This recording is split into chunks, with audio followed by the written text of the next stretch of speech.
In this chapter, a clandestine liaison of a stepson plunges into fixation and a gruesome homicide.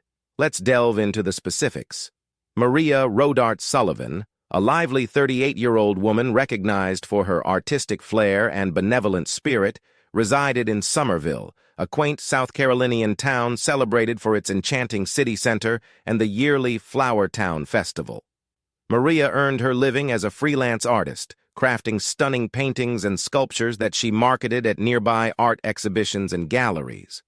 Maria shared her home with her spouse, David Sullivan, and her 18-year-old stepson, Tyler. David, a former naval officer, had been wedded to Maria for a decade, bridging their 20-year age gap. The couple was deeply enamored. Their paths crossed at a neighborhood art exhibition where Maria's creations were on display. David was instantly captivated by her inventiveness and zest for life. Maria endeavored to foster a joyful and peaceful household. She juggled her freelance commitments with overseeing the household and nurturing Tyler. She served as a maternal figure for Tyler, who had been bereaved of his birth mother several years prior. Maria and Tyler's rapport was reportedly tense, yet she held on to the belief that they could form a bond in time. During her leisure hours, Maria relished reading and gardening. She was an ardent admirer of timeless literature, frequently referencing Jane Austen and the Bronte sisters. Her garden was adorned with vibrant blossoms, reflecting her affection for the natural world.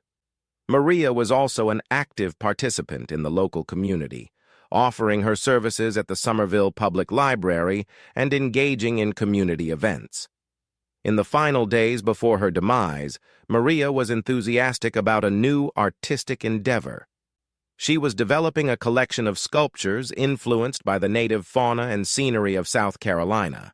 Maria intended to present these works at the impending Flower Town Festival. Additionally, she was eager for a modest family vacation she had organized, anticipating it would aid in repairing the fractured bond between herself and Tyler. Maria's acquaintances portrayed her as captivating and amiable. She boasted a tight-knit social network and was perpetually prepared to extend a helping hand. Her companions reminisced about Maria's frequent dinner parties, where she would whip up delectable dishes and cultivate a cozy, inviting ambiance. Despite the hurdles she encountered, Maria maintained an optimistic outlook and harbored aspirations. She aspired to establish her own art gallery one day and motivate others through her creations. Regrettably, her aspirations were abruptly terminated by a barbaric and nonsensical act of aggression. Maria's life served as a tribute to her fortitude and ingenuity, and her departure was profoundly mourned by all who crossed her path. On the morning of September 12, 2012, Somerville was barely stirring. The day was crisp and clear with the sun beaming radiantly. At approximately 8:30 a.m., Maria Rodart Sullivan's neighbor, Lily Beth Carter, ventured towards the Sullivan residence. Lily Beth, aged 25, resided adjacent to them. She frequently visited Maria to converse about her true crime novel, which she was developing based on actual events. Lily Beth rapped on the entrance, but no response followed. She found this peculiar, as Maria typically rose early to work in her art studio. The studio was a diminutive, detached structure situated in the backyard. Lily Beth opted to inspect there. As she neared the studio, she observed the entrance was ajar. Upon entering, Lily Beth was confronted with a ghastly spectacle. Maria lay on the ground, drenched in blood. The chamber was in disarray, with shattered sculptures and fragmented glass scattered around.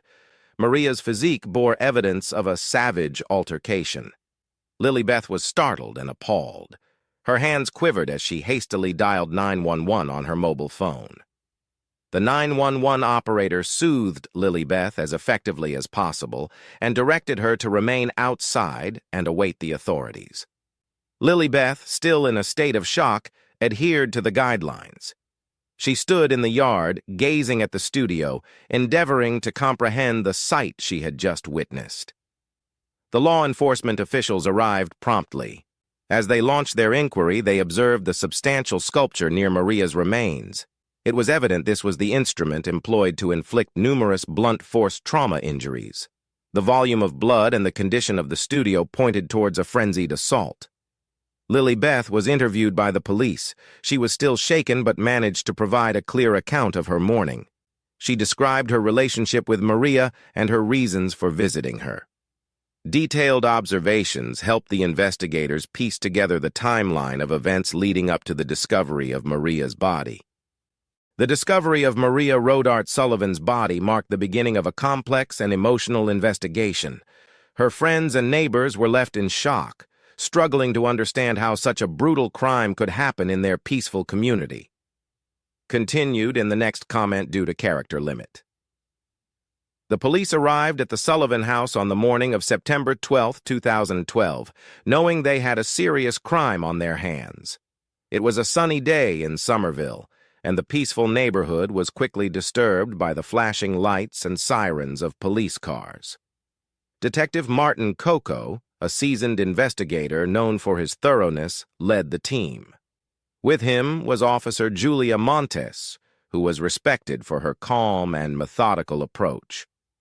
They had both seen many crime scenes, but the brutality of this one stood out. The art studio where Maria's body was found was a small building in the backyard. As they entered, the detectives were met with a gruesome sight. Blood was splattered on the walls, and the floor was covered with broken sculptures and shattered glass. The room looked like a scene from a horror movie, a far cry from the creative space it usually was.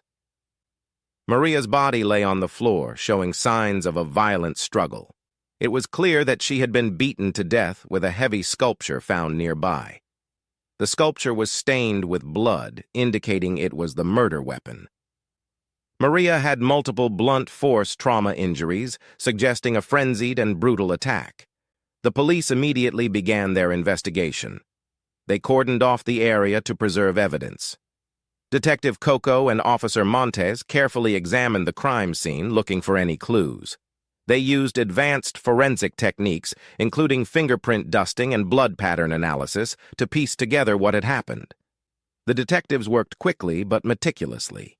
They collected samples of blood and hair for DNA analysis and took photographs of the scene from every angle. They also found a few items that seemed out of place, like a torn piece of cloth and a broken piece of jewelry, which they bagged as evidence. Outside, neighbors gathered, watching with a mix of fear and curiosity. The police asked anyone who had seen or heard anything unusual to come forward. They also conducted door-to-door interviews to gather more information about the hours leading up to the discovery of Maria's body. As the day went on, the police presence grew. Additional officers arrived to help with the investigation, and the media started to gather, drawn by the shocking nature of the crime. News reporters from local stations like WCIV and the Post and Courier began reporting live from the scene, adding to the growing sense of urgency. By the end of the day, the police had gathered a substantial amount of evidence, but many questions remained. Who could have done this, and why? Detective Coco and Officer Montes knew they had a long road ahead, but they were determined to find justice for Maria. David Sullivan, Maria's husband, was the first suspect the police investigated. David, who was 58 years old, had a disciplined and stoic personality shaped by his years of service in the Navy. He married Maria 10 years ago, providing her with stability and support. Despite his stern exterior, David was deeply in love with Maria and very protective of his family. On September 12, 2012, after the police discovered Maria's body, they brought David in for questioning. Detective Martin Coco and Officer Julia Montes conducted the interview. David appeared calm, but was clearly shaken by the news of his wife's death. He told the detectives that he had been away on a business trip, staying at a Hampton Inn in Boston. He provided hotel receipts and confirmation of his check-in and check-out times to back up his alibi. David's interview lasted several hours. The detectives asked him about his relationship with Maria and any possible enemies she might have had. David spoke about the tensions between Maria and his son, Tyler. He mentioned that Tyler had been acting out since the death of his biological mother and struggled to accept Maria as a mother figure. David believed that despite these challenges, the family would eventually reconcile. The police also searched the Sullivan home for additional evidence. They went through David's belongings and searched his car, but found nothing suspicious. They interviewed David's colleagues and checked his phone records, all of which confirmed his alibi. Throughout the investigation, David maintained his composure. However, the strain was visible. He expressed his grief and disbelief that someone could harm Maria. He was cooperative with the police and provided them with any information they requested. Meanwhile, the local news outlets such as WCIV and The Post and Courier reported on the investigation. Neighbors and friends of the Sullivans were shocked to hear that David was a suspect. Many described him as a kind and loving husband who would never harm his wife. Despite his strong alibi, the police continued to investigate David to ensure nothing was overlooked. They re-examined the crime scene and cross-checked all the details of his alibi. Detective Coco and Officer Montes wanted to be thorough, leaving no stone unturned. As days passed, it became clear that David was not involved in Maria's murder. The focus of the investigation shifted to other potential suspects. While David was cleared, the pain of losing Maria and being under suspicion was a heavy burden he had to bear. On September 15, 2012, just 3 days after the discovery of Maria's body, Somerville was covered in a light drizzle. The gray skies matched the somber mood in the town. Around noon, while reviewing the evidence collected from the crime scene, Detective Martin Coco noticed something unusual. Hidden among Maria's art supplies in her studio were dozens of letters. These were not just any letters, but sexually explicit love letters exchanged between Maria and someone else. Detective Coco and Officer Julia Montes carefully read through the letters. The content revealed a secret affair between Maria and an unidentified individual. The letters spoke graphically of secret sex acts and deep, conflicting emotions. This discovery was a significant breakthrough in the case and suggested a possible motive for the murder. Detective Coco called for a meeting with the entire investigative team. They discussed the contents of the letters and the implications. The team knew they had to identify the other person involved in the affair to understand the full context and potential motives. Officer Montes led the effort to gather more information. She visited Maria's close friends and neighbors, asking if anyone knew about the affair. Many were shocked and had no idea Maria was involved with someone other than her husband, David. The news quickly spread through the small, very conservative Southern community, creating a buzz of gossip and speculation. Meanwhile, forensic experts analyzed the letters for fingerprints and DNA evidence. They also checked Maria's phone records and email history to find clues about her secret lover. The investigation was thorough, and every detail was scrutinized. On the same rainy afternoon, while examining Maria's phone, the detectives found a series of explicit text messages and call logs that led them to suspect Tyler, Maria's 18-year-old stepson. The messages hinted at a strained and complicated sexual relationship between Maria and Tyler. Some of the texts were pleading, while others were more explicit and graphically described their sexual relationship. Detective Coco and Officer Montes were shocked by this new revelation. Tyler had always been seen as a troubled teenager, but the extent of his relationship with Maria was unexpected. The detectives knew they had to approach this delicately to get to the truth. The discovery of the love letters and text messages shifted the focus of the investigation. The police now had a clearer direction, and the pieces of the puzzle were slowly coming together. They prepared to interrogate Tyler again, this time with new, compelling evidence that could unlock the secrets behind Maria's tragic death. Through crime case solvers, interested in more real-life murder mysteries, be sure to like and subscribe to our channel. Do you have any thoughts about this case? Or have a case of your own you'd like us to investigate? Leave us a comment. Stay safe. True crime case. Tyler Sullivan and Maria Rodart Sullivan. Maria's 18-year-old stepson, Tyler Sullivan, became the focus of the investigation after the discovery of the love letters and text messages. Tyler was a troubled teenager, still struggling with the death of his biological mother and the arrival of Maria into his life. He often acted out, showing signs of resentment towards Maria for taking his mother's place. Despite this, he was intelligent and ambitious, with a passion for music. He spent hours playing his guitar, dreaming of becoming a famous musician. On September 16, 2012, Tyler was brought in for questioning. Detective Martin Coco and Officer Julia Montes conducted the interview. Tyler appeared nervous but tried to remain calm. The detectives began by asking him about his relationship with Maria. Tyler admitted that their relationship was strained but denied any involvement in her murder. When the detectives presented the love letters, Tyler's demeanor changed. He became visibly upset and defensive. He confessed to the affair, explaining that they started having sex about a year ago. Tyler said he became obsessed with Maria, believing that they could be together if his father, David, were out of the picture.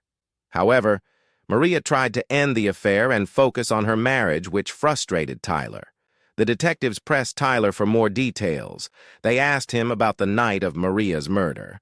Tyler claimed he was at a friend's house watching movies. The police checked his alibi, but it was weak and lacked concrete evidence. His friend, Jake, said Tyler was with him but couldn't remember specific details or times. Tyler's reaction to the interrogation was a mix of anger and fear. He was defensive and argumentative, denying any involvement in the murder while expressing his frustration over Maria ending the affair. While Tyler was a prime suspect, the police needed more evidence to link him directly to the crime. They continued to analyze the physical evidence from the crime scene and cross-referenced it with Tyler's statements.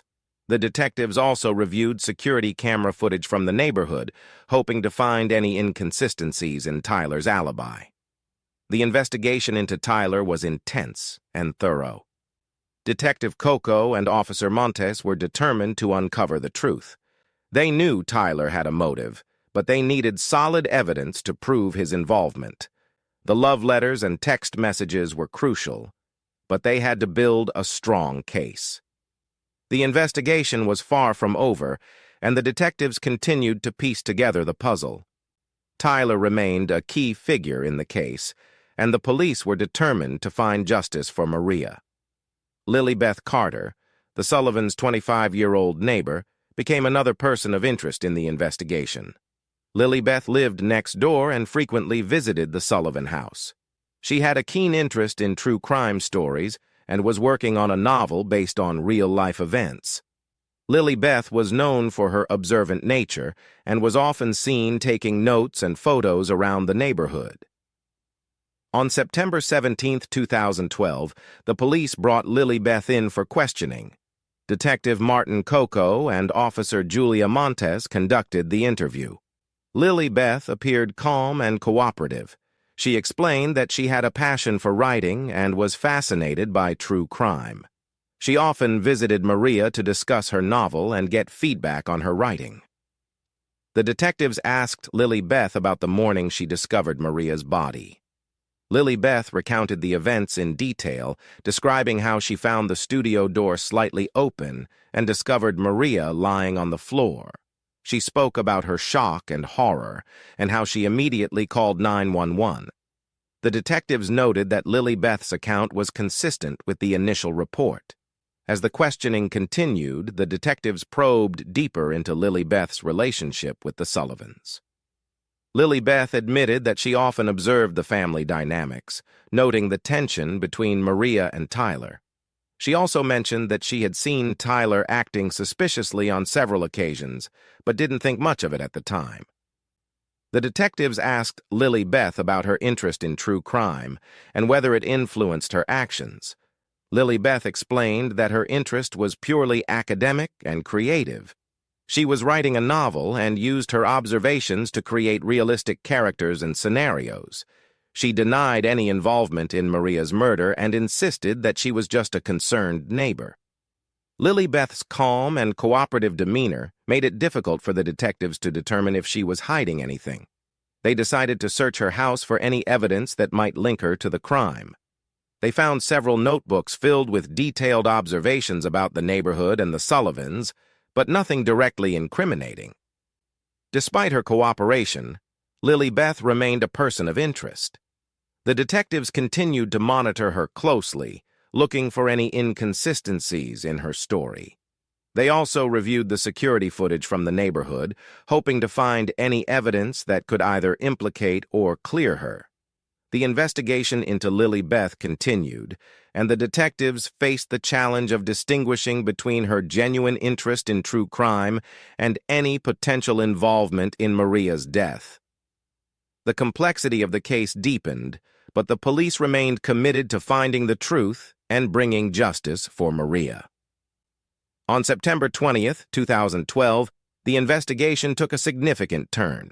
Detective Martin Coco and Officer Julia Montes had gathered enough evidence to identify the murderer. The evidence pointed to Tyler Sullivan, Maria's 18-year-old stepson. Tyler's conflicting emotions and erratic behavior had raised suspicions from the start, but it was the discovery of his fingerprints on the murder weapon that sealed his fate. Tyler was known to be a troubled teenager.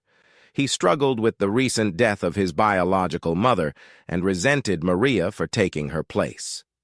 Despite his intelligence and passion for music, Tyler's feelings for Maria had evolved into a dangerous mix of hatred and desire. When Maria confronted him about his failing grades and her decision to end their secret affair, Tyler snapped. In a fit of rage and obsession, he attacked her with a heavy sculpture from her studio. The detectives had pieced together the events of that fateful day. Tyler had been at the house, waiting for the right moment. When Maria entered the studio, he followed her. The confrontation escalated quickly, and in his fury, Tyler grabbed the sculpture and struck Maria multiple times, leading to her death. With the evidence in hand, the police prepared to arrest Tyler. On the evening of September 20th, they arrived at the Sullivan home. Tyler was in his room, listening to music on his iPod, when the officers entered. Tyler seemed surprised but didn't resist arrest. He was handcuffed and taken to the police station for processing. David Sullivan, Tyler's father, was devastated by the news. He couldn't believe that his son was capable of such a brutal act. The family was torn apart by the revelation, and the community was equally shocked. Neighbors and friends who had known Tyler as a quiet, troubled teen now saw him in a completely different light. The police detailed the evidence during a press conference, explaining how Tyler's obsession with Maria and his inability to control his emotions led to the murder. The discovery of the sexually explicit letters and Tyler's fingerprints on the murder weapon were critical pieces of the puzzle that helped solve the case. As Tyler was taken away, his reaction was a mix of anger and resignation. He knew the evidence against him was overwhelming, and there was no escape from the consequences of his actions. Maria's friends and family were relieved that the murderer had been caught, but the pain of losing Maria remained. The arrest of Tyler Sullivan brought some closure to the case, but the journey to justice was far from over. The next step was the trial, where the full extent of Tyler's actions and motives would be revealed. The trial of Tyler Sullivan began on November 5, 2012, in Summerville, South Carolina. The courtroom was filled with reporters, friends, and family members, all eager to hear the details of the case. The prosecution was led by Assistant District Attorney James Bliver, a seasoned lawyer known for his tenacity and thoroughness. He was 45 years old with a stern demeanor that commanded respect. Bliver argued that Tyler's obsession with Maria, coupled with his anger over her ending their affair, led him to commit the brutal murder. He presented the love letters, text messages, and forensic evidence linking Tyler to the crime. The prosecution's case was solid, painting a clear picture of Tyler's motive and actions. The defense was handled by Public Defender Sarah Jane Lemon, a compassionate and determined attorney who had been practicing law for over 20 years. She was 40 years old and known for her dedication to her clients. Lemon argued that Tyler was a troubled teenager who had been deeply affected by his mother's death and was struggling with mental health issues. She claimed that Tyler's actions were not premeditated, but a result of emotional turmoil and confusion. Throughout the trial, the emotional toll on Maria's family was evident. Her husband, David Sullivan, sat in the front row, his face etched with grief and disbelief. Friends and family members wept quietly as they listened to the details of Maria's tragic death. After several weeks of testimony and evidence, the jury deliberated for 2 days. On December 3, 2012, they returned with a verdict. Tyler Sullivan was found guilty of second-degree murder. The courtroom was silent as the judge read the verdict. Tyler showed little emotion, his face blank as he listened to his fate. The sentencing took place on December 10, 2012. Tyler was sentenced to 25 years in prison without the possibility of parole. The judge stated that while Tyler's actions were driven by emotional distress, the brutality of the crime warranted a severe punishment. The sentence aimed to provide justice for Maria and her family while acknowledging Tyler's troubled background. Maria's family had mixed reactions to the sentence. Some felt it was too lenient, given the nature of the crime, while others believed it was a fair balance between justice and compassion for Tyler's mental state. The community of Somerville was left to grapple with the aftermath of the tragedy, hoping to find some sense of closure. The trial and sentencing of Tyler Sullivan were widely covered by local media, including WCIV and the Post and Courier. The case served as a somber reminder of the impact of emotional and mental health issues and the devastating consequences they can have. After Tyler Sullivan was sentenced to 25 years in prison, life in Summerville, South Carolina, began to slowly move forward. The trial had been a traumatic experience for everyone involved, leaving lasting impacts on the community. David Sullivan, Maria's husband, struggled to cope with the loss of his wife and the imprisonment of his son.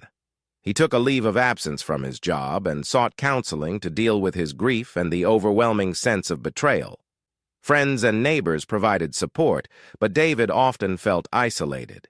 He decided to move to Charleston to start fresh, away from the painful memories in Somerville. Tyler's incarceration was a difficult adjustment for him as well. He was sent to a state correctional facility where he began receiving psychological counseling. The prison system offered educational programs, and Tyler enrolled in classes to complete his high school education and began studying music theory, still clinging to his dream of becoming a musician someday. Lily Beth Carter, the neighbor and true crime enthusiast, was deeply affected by the entire ordeal. She continued to write her novel, now incorporating the harrowing experience she had lived through. The local media, including WCIV and the Post and Courier, featured interviews with Lily Beth discussing her perspective on the case. Despite the unwanted attention, Lily Beth remained focused on her writing, finding solace in her creative work. Detective Martin Coco and Officer Julia Montes, the lead investigators, received commendations for their diligent work in solving the case. The success of their investigation reinforced their commitment to justice and the importance of thorough police work. The case also highlighted the need for increased support for mental health issues, both within families and the broader community. Life in Somerville gradually returned to a semblance of normalcy, but the memory of Maria Rodart Sullivan and the tragic events that unfolded remained etched in the hearts of those who knew her. The town's resolve to support mental health initiatives and honor Maria's legacy became a lasting tribute to her life. Thank you for listening to this episode of True Crime Case Files.